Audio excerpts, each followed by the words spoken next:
We're trying to understand the baby's nonverbal language, and it has many components.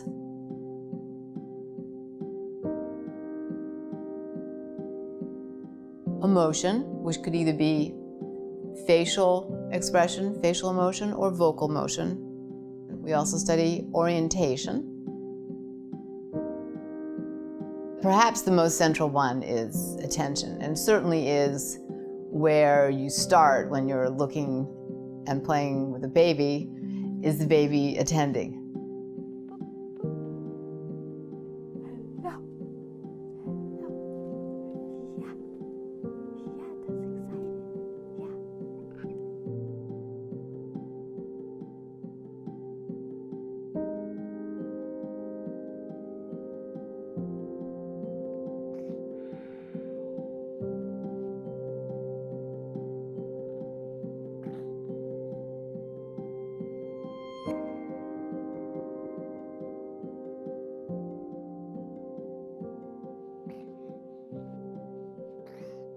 The root of all of our relationships is right here in the mother-baby communication. And it sets a trajectory. The infant-mother, infant-father communication sets a trajectory in development, which doesn't mean you can't change it and doesn't mean other things don't change it. It's not a linear trajectory, but it's a very powerful, formative trajectory in development. I think that's one of the reasons why it's so fascinating to everybody. Human communication is so fast. We know something happened, we kind of know what it is, we know we were affected by it, but it's so fast and a lot of it's out of awareness that you couldn't go back and really unpack it without the advantage of the film.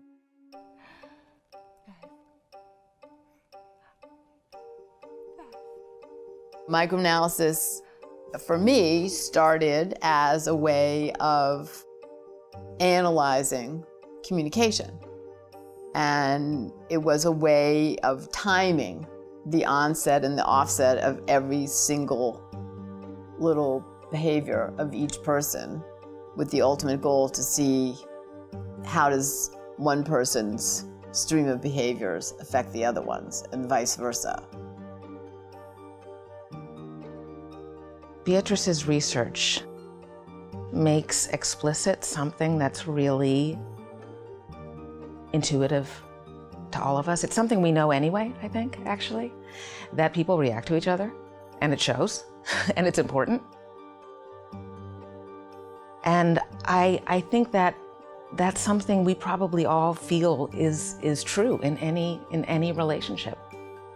But to make it explicit in the way that she has, in the most kind of micro way, right? Very micro, but at the same time so subtle, so nuanced.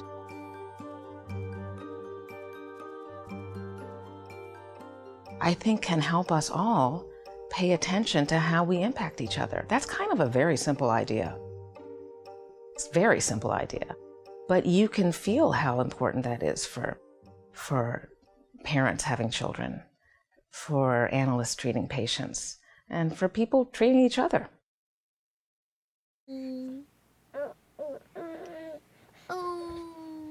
Identifying movement, coding it, that is, what degree of mouth open is it? 1, 2, 3, 4? Right? What degree of smile is it? 1, 2, 3?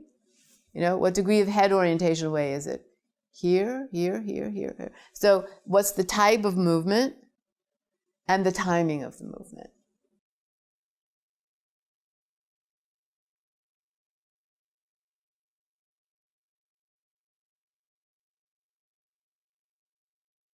So you're looking for change, and you're stopping and you're saying, what's the time? Change, change, change. Now, how detailed do you want the change, right? If you think of 30 frames a second, which is a lot of digital video has 30 frames a second, and other has 60 frames a second. Oh. The face could change many, many, many times in the course of a second. These things can happen really so rapidly that it's hard to imagine. You can start playing him, just ignore me. Okay. You're gonna play for 10 minutes. So what's the setup in the lab? There are 2 cameras on the wall. One's going to be on the mother's face, one's going to be on the baby's face. It's going to generate a split screen view. You're going to see the mother and the baby side by side, but you have to remember they're really face to face. We study 2.5 minutes of uninterrupted face-to-face play. And the mother's instructions are play with your baby as you would at home. Except, please, no toys.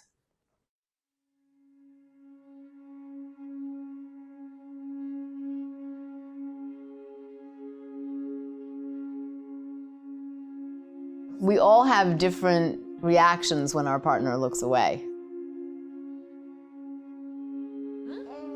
What are you gonna do? A little kiss to me.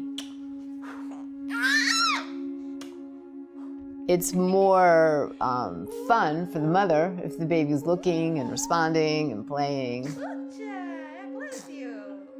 So when the baby looks away, what's it like for the mother?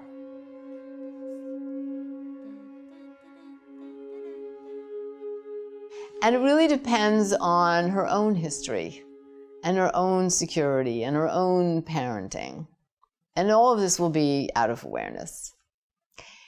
If she feels pretty secure in her own history, she will feel pretty secure when her baby looks away, and it won't be that big a deal.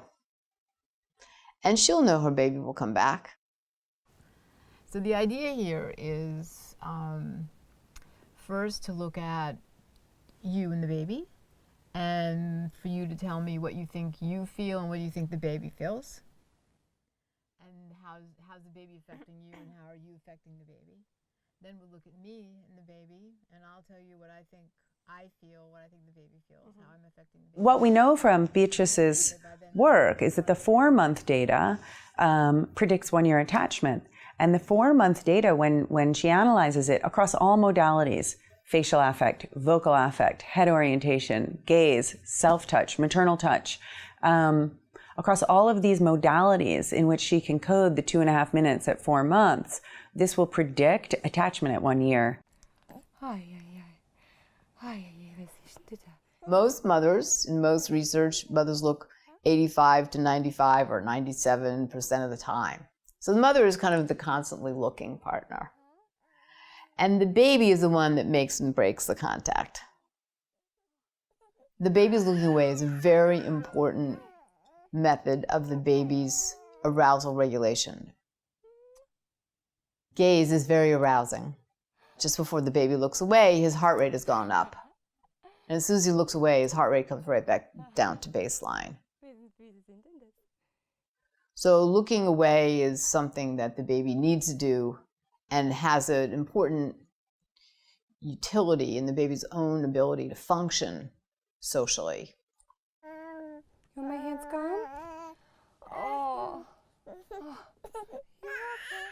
The fact that 2.5 minutes of face-to-face videotape at 4 months predicts 1-year attachment, it speaks to how incredibly powerful the method is, and also how important it is to study, right? Because even from 4 months, if mothers can have an intervention and learn, oh, your baby is supposed to look away.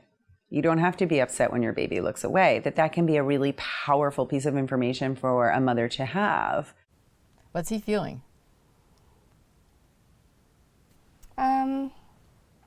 He's unsure. Yeah. Yeah, tentative and turns away. He's unsure. Yeah. And what's he feeling there? Wants out. Yeah, the arch. He wants out. Yeah, yeah. ASAP. Yeah. And the hands go up for him. Mm-hmm. So if the mother's less secure and experiences the baby's looking away, even as a sort of micro abandonment or micro moment of the baby not wanting her or liking her, she might pursue the baby. So she might call the baby, she might pull the baby's hand, she might chase the baby. Chase in our vernacular is as the baby moves his head away, okay, I'll be the baby, right? So as the baby moves the head away, the mother's head and body move in the direction that the baby just moves. It's sort of quasi-synchronous. It's not exactly synchronous. As the baby moves away, the mother sort of chases further and further. And then you get these times where the baby will just sort of go down over here, won't look at her, come back over here, and she'll chase again on the other side and push the baby away. So the problem with chasing is it does push the baby away. And it interferes with the baby's arousal regulation. So the more the mother calls, pulls, chases, sometimes they actually try to force the baby's head back to look at them because they're really feeling maybe desperate, really, to get the baby back. And they feel like maybe the baby's not coming back unless they get the baby back. Then the more the mother chases, the more aroused the baby is, the longer it will take the baby to regulate his arousal down, and the longer it will be before the baby can come back. So it's really a counterproductive cycle. And what the mother needs to do at that moment is very counterintuitive, but she needs to sit back and wait. If she could just wait and relax and breathe and trust that her baby will come back, then her baby will come back. There you are.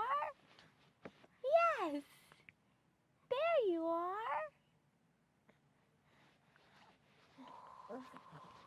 Hi. I know you really want to sit up. You really want to do it. You really want to do it. You really want to do it. And you're gonna do it.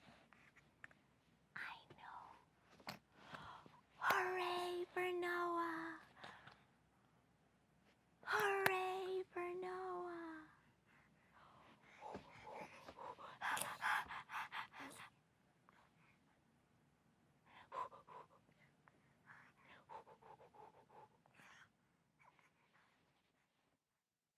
I want to show what looking and looking away looks like in a pair that end up secure at a year.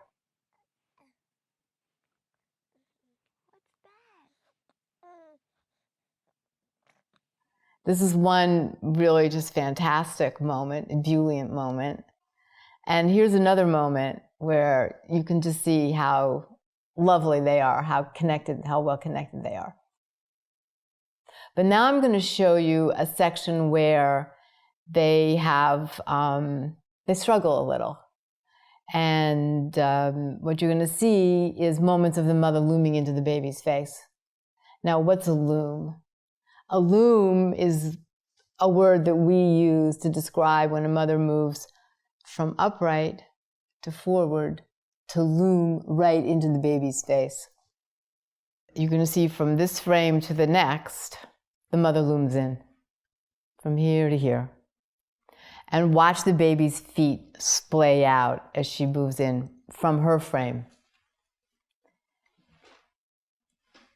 If you watch the baby's frame, you see the baby's hands go out, his head goes up, his feet go out, and his mouth tightens just a little. So you sense a little stress in the baby.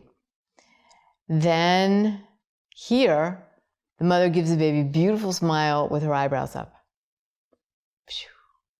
And you can see the baby react. He's still looking at her. He has a very nice interest face, but it looks like he's about to fall out of his chair.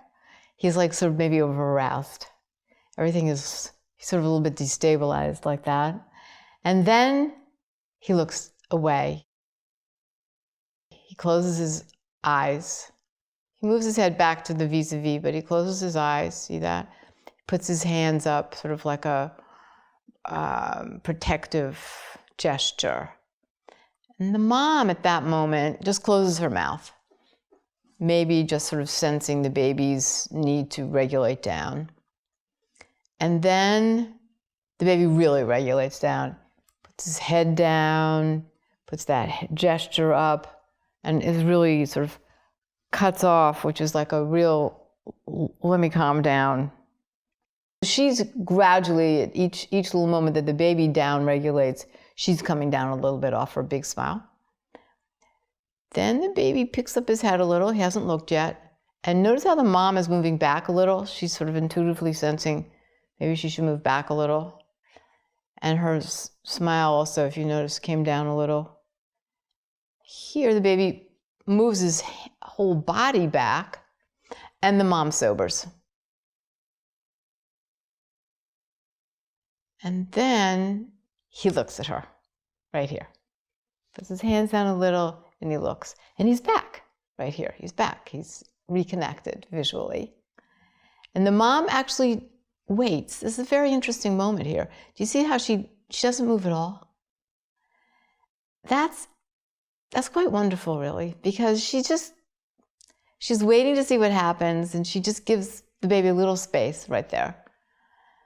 Then they both smile together. And I love this moment because they both sort of light up exactly the same moment. Mom has a big smile again with her eyebrows up. The baby has an open mouth and a smile. Then she flirts. Look at that lovely kind of flirty gesture. And his head goes exactly with hers. Exactly with hers. So it's almost like they're both flirting. So really, this is an adorable moment. Then she looms in again. The baby tolerates it this time. The baby doesn't move away from it, and he maintains the eye contact. He's handling it. And then their heads go back together.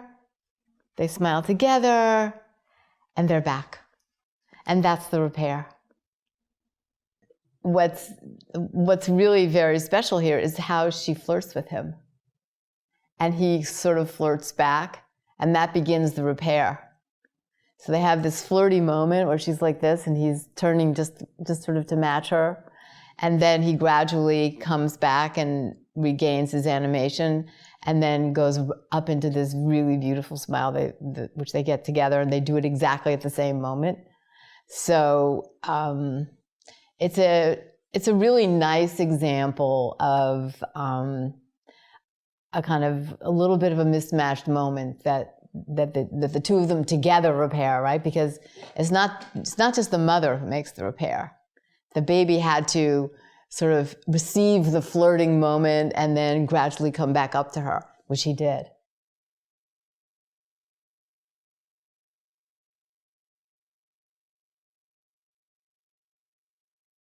So now we're back with the same mother and baby. It's again the same story of disruption and repair, a loom and how to repair it. But this one, the reason why I like this one also is because the repair is fuller this time. Where we start here is the mother's already loomed in, and the baby's already got his hands sort of a little bit up. And the next frame shows you from here to here, from here to here. It just shows you, as she's loomed in already, she gets more positive, so she's increasing the stimulation. And the baby defends a little more, pulls the hands from here to here. He's sort of saying, no, this isn't working. Then he actually turns away and puts his hands further up. So he's doing this, which is really very strong. This generally, I interpret this as don't touch me, kind of that feeling. And like this is like a real sort of fending her off. And how does she respond at that moment? She moves back. She senses something. She moves back, and she goes from the really big, full, eyebrows up smile. You watch her eyebrows come down.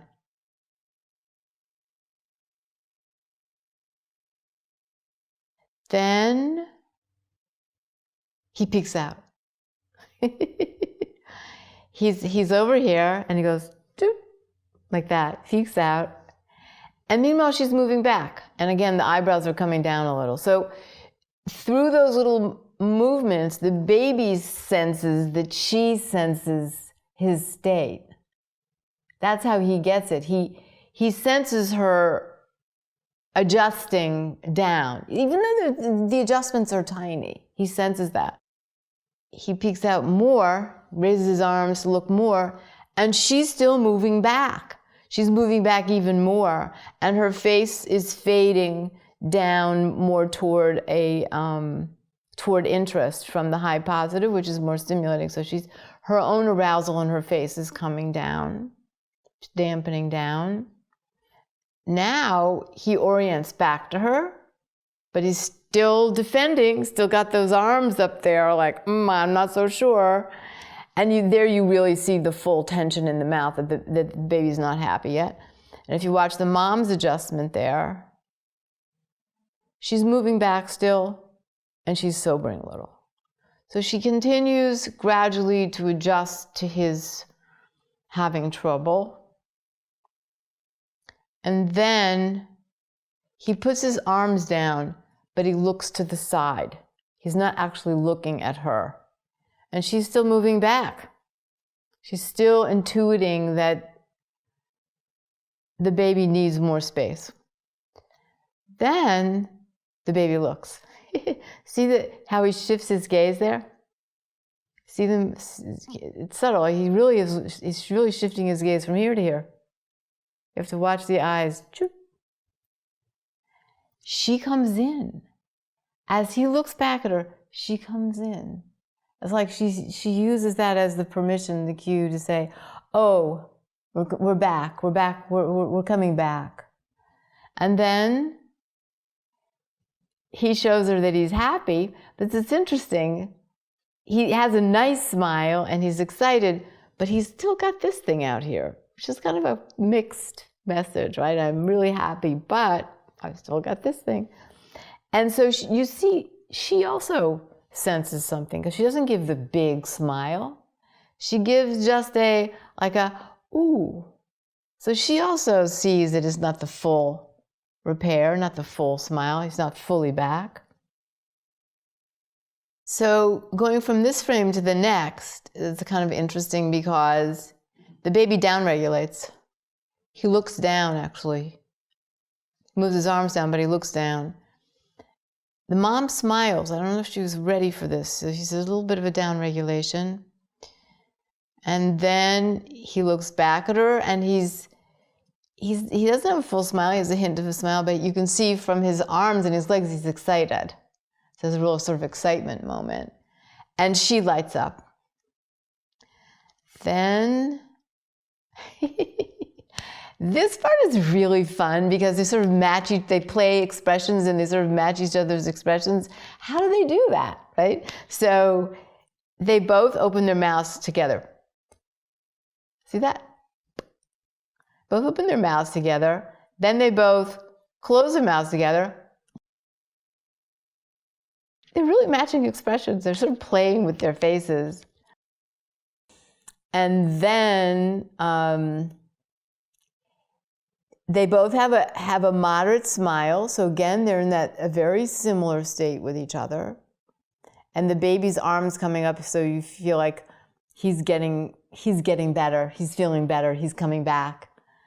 And then he's more smiley, right? More smiley with the hands and the feet and so on. And she's also more smiley. So she senses that. She's not moving in or out, but her smile really senses that he's coming back.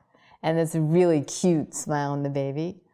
And then the baby puts his head up and his mouth open, which is an excitement. It's not a smile, but it's a different kind of excitement. And she loves it. She smiles. And then he tilts his head. Woo-hoo. And she smiles a little too. Woo-hoo.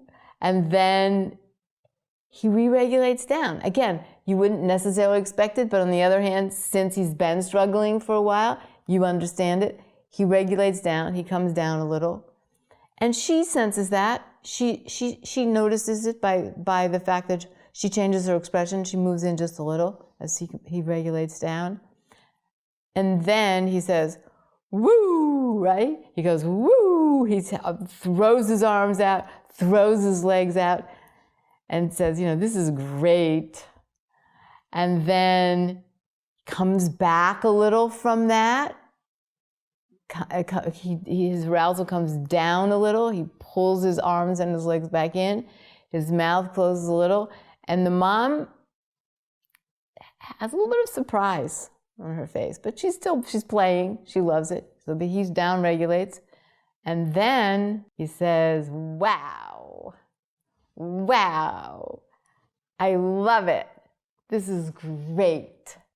And that's the final repair moment. Everyone sometimes is a little bit over or a little bit under what might be optimal. And really what counts is the capacity of the pair to repair. Did we have any little feedback session? We did a little bit. We had one. Do you remember what that was? Yeah, and I think that what you told me then was that I followed his vocal rhythms. You said that. Mm-hmm. I remember being there. I remember being a new mom. I remember being so in love with my little baby. I really saw it as an opportunity to get information about how I could be better, hear what I'm doing well, hear what I'm not doing well, and just be the best mom I could be. It's something that we don't get training in. You just get this little baby and are expected to be the mother. I came in to see Beatrice with Noah when he was 4 months, and then came back at 12 months. And then after I had Andrew, I came back at when he was 4 months, and then again when he was 12 months. So I came 4 times to her lab. As a parent, that a child can regulate himself is probably the most important life skill that I could imagine. And your rhythm is so well fit to him because you can sense he's on the edge of being not happy, right? Because there's these little grimaces every once in a while. Yeah. In those moments where they look away or they look down, it's like, what can I do to fix this? You just want to fix it. Let's go back. I think it's just having confidence that, like, of course he's going to come back. He needs me. I'm like all he has right now. He's going to come back to me. Again, I think one of the beautiful things that you did in this film is that you made sure you didn't overstimulate him during this initial portion when he was sort of on the edge. Uh-huh. And gradually, when he got calmer, he was able to come up more and be more sociable. Yeah. But you were very careful not to overstimulate him during this period. Mm-hmm. Ma. Ma.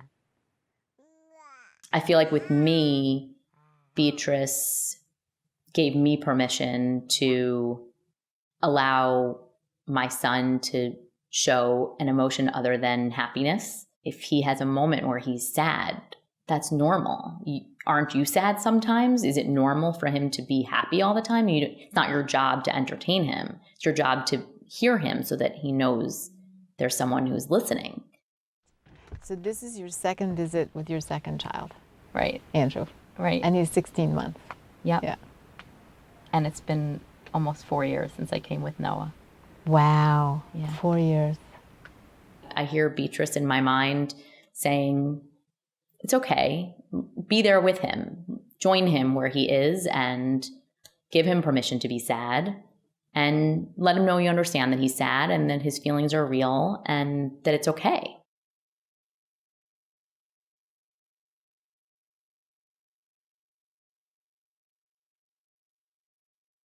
It's okay when your baby looks away. And they do it because they physiologically need to look away and regulate their heartbeat.